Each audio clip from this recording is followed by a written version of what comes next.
Friends, my name is काजल और आप सभी का स्वागत है मेरे चैनल पर। और फ्रेंड्स, आज के इस वीडियो में हम डिस्कस करने वाले हैं यूपीडीएलएड फर्स्ट सेमेस्टर सब्जेक्ट संस्कृत। जी हाँ फ्रेंड्स, आप सभी को हम बता दें कि इस क्लास की जो टाइमिंग होती है वो शाम के 4 बजे होता है, ठीक है। और हम फर्स्ट सेमेस्टर का रिवीजन आप सभी को इस चैनल के माध्यम से प्रोवाइड कर रहे हैं। तो चलिए फ्रेंड्स, शुरू करते हैं। वीडियो को लाइक कर दीजिए और अपने फ्रेंड्स मित्रों को शेयर कर दीजिए। और आज का जो हमारा सब्जेक्ट है वो है संस्कृत और अति लघु उत्तरीय प्रश्न। बिल्कुल शुरुआत से हम लोग डिस्कस कर रहे हैं। तो चलिए फ्रेंड्स, शुरू करते हैं। वीडियो को लाइक कर दीजिए और अपने फ्रेंड्स मित्रों को भी शेयर कर दीजिए। जिसमें सबसे पहला जो प्रश्न है कि वचन का अर्थ बताइए। वचन की क्या परिभाषा या क्या अर्थ होता है? तो संज्ञा तथा सर्वनाम की संख्या का बोध कराने वाले शब्द को वचन कहते हैं। सेकेंड आपका प्रश्न है कि संस्कृत भाषा में कितने वचन हैं? तो संस्कृत भाषा में जो वचन है उनकी संख्या जो है वो है 3। कौन कौन से वचन हो जाते हैं? एक वचन, द्विवचन और बहुवचन। अगर हिंदी की बात करें तो हिंदी में मात्र 2 वचन होते हैं, जिसमें आपका एक वचन और बहुवचन आ जाता है।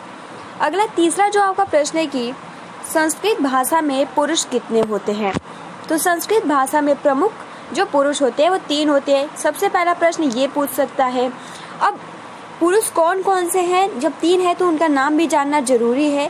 तो सबसे पहला तो आपका हो जाता है प्रथमा पुरुष, ठीक है, मध्यम पुरुष या मध्यम पुरुष और उत्तम पुरुष, ठीक है। तो ये कुछ महत्वपूर्ण प्रश्न जिसको आप बहुत ही आसानी के साथ याद कर सकते हो। और इस टॉपिक से हर बारी प्रश्न पूछा जाता है। एक वचन हो गया, पुरुष हो गया, कितने होते हैं, कौन, मतलब इस तरीके से रिलेट करके क्वेश्चन पूछ देता है। तो आप इसको मतलब आसानी के साथ याद कर सकते हो और नंबर भी आप सभी को मिल जाएगा। अगला जो आपका प्रश्न है कि नीति वचन यानी सुभाषितनी शुक्तियों की हिंदी को संस्कृत बनाए। यानी सबसे पहले हिंदी में दिया है और उसको संस्कृत में ट्रांसफर करना है, यानी संस्कृत में अनुवाद करना है, ठीक है, ट्रांसलेट करना है। तो देखिए सबसे पहला जो आपका है कि सत्य की जीत होती है, असत्य का नहीं। इसका संस्कृत में बनाना है। तो किस तरीके से? सत्यमेव जयते न नृतम, ठीक है, बहुत महत्वपूर्ण है, आप इसको याद कर लीजिएगा। सत्यमेव जयते न नृतम। अगला जो है सभी धनों में विद्या धन श्रेष्ठ है, विद्या धनम सर्वधनम प्रधानम। थर्ड कह रहा है आचरण श्रेष्ठ धर्म है, आचारः परमो धर्मः, ठीक है, आचारः परमो धर्म। तो ये कुछ महत्वपूर्ण फैक्ट जिसको संस्कृत में हिंदी, हिंदी से संस्कृत, इस तरीके से आपके एग्जाम में पूछा जाएगा। तो इसके मतलब रिलेट करके आप बहुत सारे प्रैक्टिस जरूर कीजिएगा। और पवन सीरीज में बहुत ज़्यादा दिया है, तो हम लोग उसके मतलब जो आपका पवन सीरीज है उससे भी डिस्कस करेंगे। फिलहाल ये जितने भी क्वेश्चन है ये राजन सीरीज से हम लोग डिस्कस कर रहे हैं। अगला जो आपका 5वां प्रश्न है कि निम्नलिखित हिंदी वाक्यों का संस्कृत में अनुवाद कीजिए। पहला जो आपका प्रश्न है कि नदी कोष भर तक टेढ़ी है। तो यहाँ पे आप देख सकते हो फिर से उसी तरीके से हिंदी में दे दिया है और उसको संस्कृत में करना है। सेकंड कह रहा है कि लोभ मोह माया मनुष्य के शत्रु है। अब हम बात करें यहाँ पे पहले का जो संस्कृत हो जाएगा कि नदी कोष भर तक टेढ़ी है। तो यहाँ पर होगा क्रोशम कुटिला नदी, ठीक है, क्रोशम कुटिला नदी। सेकंड जो कह रहा है लोभ मोह मनुष्य के शत्रु है, लोभ मोह च मानवस्य शत्रु अस्तः, बहुत महत्वपूर्ण है, लोभ मोह च मानवस्य शत्रु अस्तः। अगला जो आपका प्रश्न है कि लिंग को परिभाषित कीजिए। लिंग को परिभाषित कीजिए यानी संज्ञा के जिस रूप में स्त्री अथवा पुरुषवाचक होने का बोध होता है उसे हम लिंग कहते हैं, ठीक है। फ्रेंड्स, आप सभी को पता है कि लिंग कौन कौन से कितने प्रकार के होते हैं? तो 3 प्रकार के होते हैं। कौन कौन सा? तो आपका स्त्रीलिंग आता है संस्कृत में, उसके बाद पुल्लिंग और उसके बाद नपुंसकलिंग। तो ये और हिंदी में मात्र 2 ही होता है, स्त्रीलिंग और पुल्लिंग। संस्कृत में 3 होता है, स्त्रीलिंग, पुल्लिंग और नपुंसकलिंग। अगला जो आपका प्रश्न है कि पुल्लिंग किसे कहते हैं? तो जिन शब्दों से पुरुष जाति का बोध होता है उसे हम क्या कहते हैं? पुल्लिंग कहते हैं। और देखिए फ्रेंड्स, एक और बात, जो नपुंसक लिंग है उसको हम उभय लिंग भी कहते हैं। तो आप इसको भी याद कर लीजिएगा। कभी कभार नपुंसक लिंग न पूछ के उभय लिंग पूछ लेता है, तो आप इसको भी याद कर सकते हो, ठीक है। तो पुल्लिंग किसे कहते हैं? तो जिन शब्दों से पुरुष जाति का बोध होता है उसे हम पुल्लिंग कहते हैं। स्त्रीलिंग किसे कहते हैं? तो जिन शब्दों से किसी स्त्री मादा जाति का बोध होता है उसे स्त्रीलिंग कहते हैं। अगर मान लीजिए ये तो हमने जान लिया पुल्लिंग की परिभाषा स्त्रीलिंग की, बट अभी नपुंसक लिंग की परिभाषा भी पूछ दे तो जिन शब्दों से ना पुरुष जाति का बोध हो और ना ही स्त्री जाति का बोध हो उसे हम नपुंसक लिंग कहते हैं, ठीक है, या उभय लिंग भी कहते हैं। अगला जो आपका प्रश्न है कि देखिए ये राजन सीरीज में गलत दिया है, थोड़ा ब्लर दिख रहा होगा बट कोई नहीं। ये जो आपका प्रश्न है बहुत महत्वपूर्ण है कि अड़ प्रत्याहार के अंतर्गत कौन कौन से वर्ड आते हैं। देखिए अड़ प्रत्याहार जो टॉपिक है इसको बहुत ही अच्छे से हम लोग डिस्कस करेंगे। आप सभी के सिलेबस में नहीं है लेकिन एग्जाम में पूछ दिया है, देख सकते हो डीएलएड 2018 में। तो इस टॉपिक को हम नेक्स्ट वीडियो में कवर कर लेंगे। फिलहाल अभी आप इसमें देख लीजिएगा अपने राजन सीरीज में अगर आपने सही कर लिया तो बहुत बढ़िया, अगर अभी तक आपने सही नहीं किया है तो प्लीज गाइस सही कर लीजिएगा। अड़ प्रत्याहार के अंतर्गत इसमें दिया है म वर्ड आते हैं तो बिल्कुल गलत है। अड़ प्रत्याहार के अंतर्गत देख सकते हो अ ई उ आता है। बहुत सारे प्रत्याहार होते हैं जिसमें सबसे पहले अड़ प्रत्याहार में कौन कौन से वर्ड आते हैं तो अ ई उ, जिसके लिए आपको सूत्र भी याद करना होगा। तो फिलहाल अभी के लिए याद कर लीजिएगा अ ई उ। अगला दूसरा प्रश्न है कि नपुंसक लिंग किसे कहते हैं। देखिए अभी हमने आप सभी को बताया नपुंसक लिंग की परिभाषा क्या होती है कि ऐसे शब्द जो न नर का बोध हो और ना ही मादा का बोध होता है उसे हम नपुंसक लिंग कहते हैं, ठीक है। नर मतलब पुरुष और मादा मतलब स्त्री। अगला आपका प्रश्न है कि भोजन संबंधी वस्तुएं जैसे चना हो गया, मक्खन हो गया, नमक एवं रोटी को संस्कृत में लिखना है।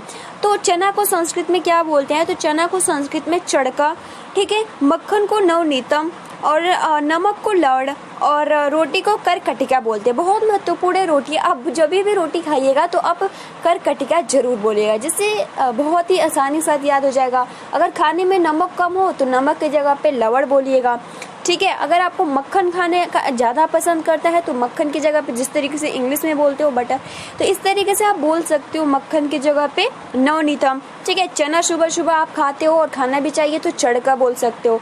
तो इस तरीके से आप याद कर सकते हो। अगर डेली रूटीन में संस्कृत वाक्य शब्द अगर आप इस्तेमाल करने लगे तो संस्कृत बहुत ही ईजी हो जाएगा। देखिए अगला जो आपका प्रश्न है कि पशु पक्षी जैसे कि पपीहा, भेड़, बगुला, भेड़िया का नाम संस्कृत में बताना है। तो जिसमें पपीहा, ठीक है, भेड़, बगुला, भेड़िया, आइए नाम इसका हम संस्कृत में जानते हैं।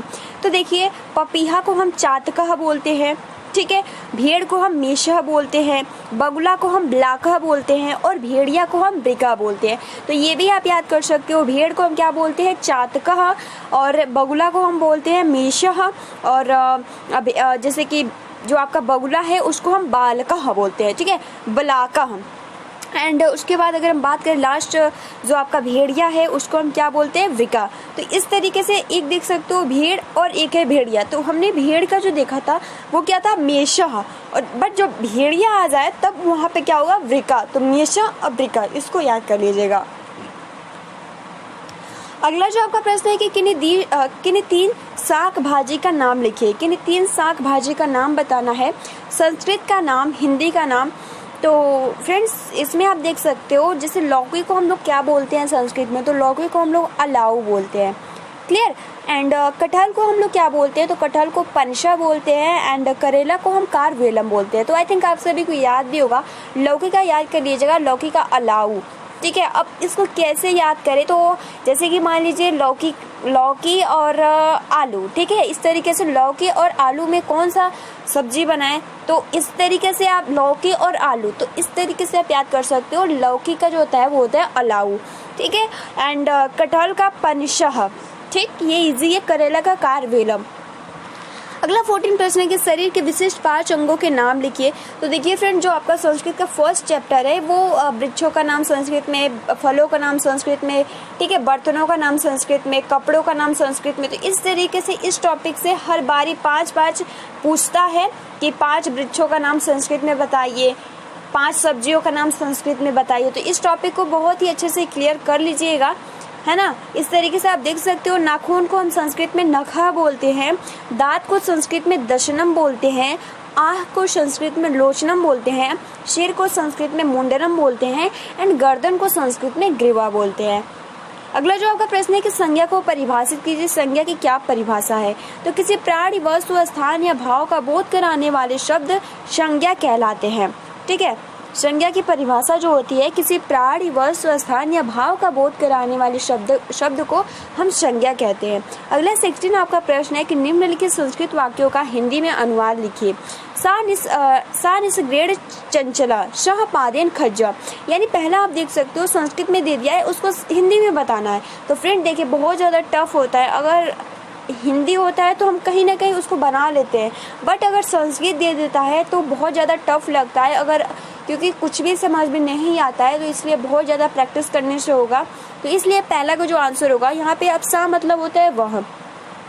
निसग्रेड चंचला, यानी निसग्रेड मतलब होता है स्वभाव से, और चंचला मतलब चंचल, यानी वह स्वभाव से क्या है, चंचल है। सेकंड, सहपादेन खजा, तो स्वपादेन, जैसे कि फ्रेंड्स आपका शा इस तरीके से होता है, तो यहाँ पे वह पैर से लंगड़ा, यानी स्वपादेन खजा, यानी वह पैर से लंगड़ा है। पादेन मतलब पैर होता है, खंजा मतलब आपका जो होता है लंगड़ा, यानी स्वपादेन खंजा, यानी वह पैर से लंगड़ा है। स निसग्रेड चंचला, वह स्वभाव से चंचल है। तो आप भी किसी को भी संस्कृत में कह सकते हो सा निसग्रेड चंचला, यानी वह चंचल है, वह स्वभाव से चंचल है। स्वपादेन खंजा, यानी वो पैर से लंगड़ा है। That's clear. आगे बढ़ते हैं 17 जो आपका प्रश्न है कि आसपास की वस्तुएं जैसे कि पेड़, घर, बगीचा तथा पौधों के नाम संस्कृत में बताइए। तो जैसे कि आपका जो हो जाता है, पेड़ का जो हो जाता है वो होता है वृक्ष, घर का हो जाता है गृहम, बगीचा का उद्यान, पौधे का पादप। Very simple. अगला जो आपका प्रश्न है कि निम्नलिखित फल व सब्जियों के नाम संस्कृत में बताइए। तो देख सकते हो इसी से रिलेट करके कितने ज़्यादा क्वेश्चन पूछे गए हैं।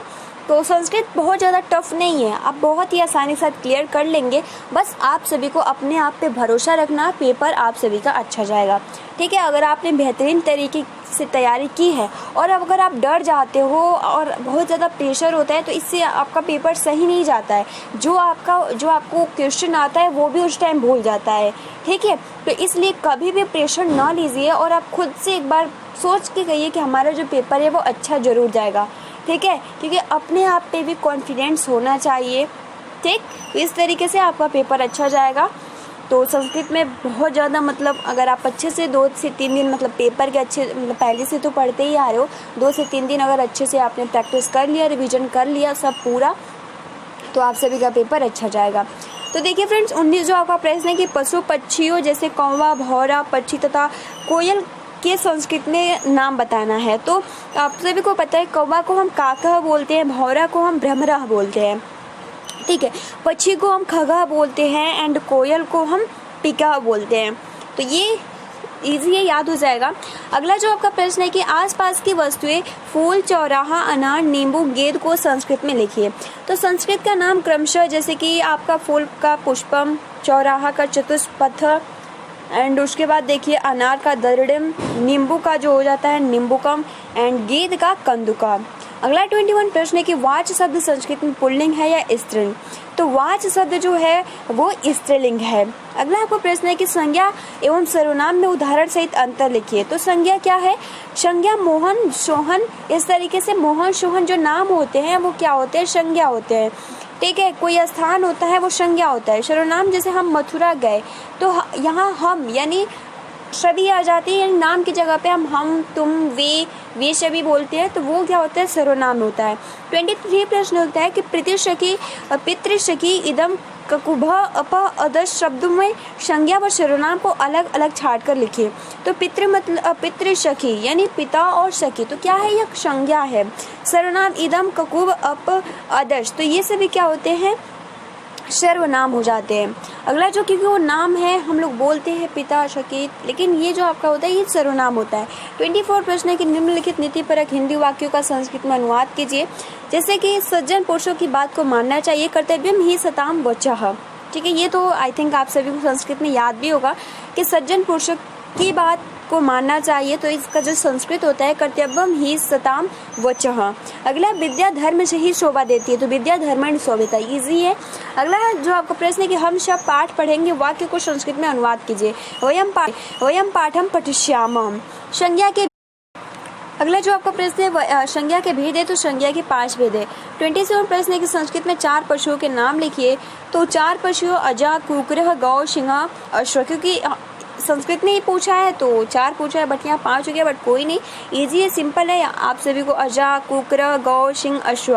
28 आपका प्रश्न है कि निम्नलिखित शब्दों में किन 6 शब्दों के संस्कृत का नाम लिखिए। जैसे घोड़ा, कुत्ता, जस्ट अभी हमने संस्कृत में देखा, अब इसका संस्कृत में बताना, हिंदी में है और उसका संस्कृत में बताना है। घोड़ा, कुत्ता, हिरन, बकरी, कोयल और चिड़िया, पेड़, तरबूज, लड्डू, अनार, इसका क्या करना है, संस्कृत में बताना है। घोड़ा का अश्व होता है, हिरन का मृगा होता है, कोयल का कोकिला होता है, ठीक है, पेड़ का वृक्ष होता है, लड्डू का मोदका, कुत्ता का कुकरा, बकरी का अजा, चिड़िया का चटका, तरबूज का कालिंदनम, अनार का दरिड़म। 29 प्रश्न लास्ट की मकरा, शारिका, मराला, शशका शब्दों में किन 2 शब्दों का हिंदी में अर्थ लिखिए। तो मकरा का जो अर्थ होता है घड़ियाला, शारिका का जो अर्थ होता है मैना, मराला का जो अर्थ होता है हंस एंड शशका का जो अर्थ होता है खरगोश। तो फ्रेंड्स ये जितने भी क्वेश्चन है एग्जाम के पॉइंट ऑफ व्यू से बहुत ही महत्वपूर्ण है, आप इसका अच्छे से प्रिपरेशन कर लीजिएगा, ठीक है। तो मिलते हैं 5:30 बजे वाली क्लास में, आप अपना अच्छे से प्रिपरेशन करते रहो प्लीज़ गाइस। तो मिलते हैं, thanks for watching, take care and best of luck.